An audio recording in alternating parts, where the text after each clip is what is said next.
how about the physical assessment, sir, or the physical examination? Kasali pa ba yung physical examination? Yes. Okay? And sir, di ba sabi nyo kanina, different yung mental health sa physical health or yung general health. Okay, yes, tama. Different siya. But there are, or most of these psychological conditions, they also manifest physical conditions. Okay? Or kabaliktaran, kaya sila nagkaroon ng psychological condition, it's because a manifestation of an underlying physical condition. So, pwedeng may sakit siya, may alteration sa kanyang mga hormones, ano pa, imbalances ng hormones, ano pa, condition sa puso na nakakaapekto sa isipan, etc. So maraming mga dapat i-consider as well sa physical aspect ng tao kung bakit um, nagkakaroon siya ng psychological condition. And aside from that, we want to rule out. Okay? Pag sinabi nating rule out, we want to remove the possibility na hindi physical symptom or physical condition ang nagkakos ng psychological disorder sa isang tao. Okay? Para mas maging focused yung ating approach when it comes to treating the patients. So ano yung mga physical examinations na ginagawa natin? Number one is we have the general appearance. So titignan natin yung appearance ng tao.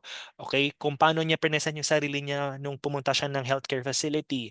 Is it the normal way? Gusgusin ba siya? Or what? Because this indicates emotional or the current mental status of your patient. Aside from that, we also need to check the behavior of our patient at the time na siya ay nag-present sa facility. So, this talks about the demeanor and overall attitude of the patient, kung siya ba ay agitated, relaxed, calmed, okay, or neutral, okay. Aside from that, yung mood ng patient. So yung current emotions niya, yung feelings, okay, in concrete terms. Pag sinabi natin concrete terms, ito yung describable terms na makikita natin. Okay? Ito yung describable aspect ng mood ng isang tao. Yung constant na nakikita natin or yung persistent na mood niya during that time na nag-present siya sa inyong facility. And of course, the thought process and the cognitive function. This is to assess your TPP. Ano yung TPP? Time, place, and person. So, chinecheck natin yung orientation ng ating patient according to time, to place, and person. So, usually, saan ito applicable?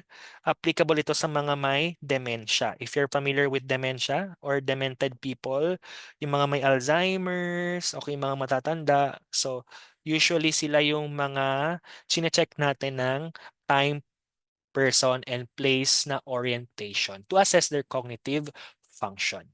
Okay?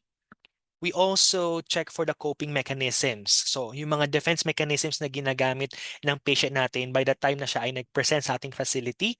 So, this could also give us an insight on how he or she copes up with his or her current situation. And lastly, the potential for self-destructive behavior. This is applicable for those patients na may suicidal ideations or suicidal tendencies.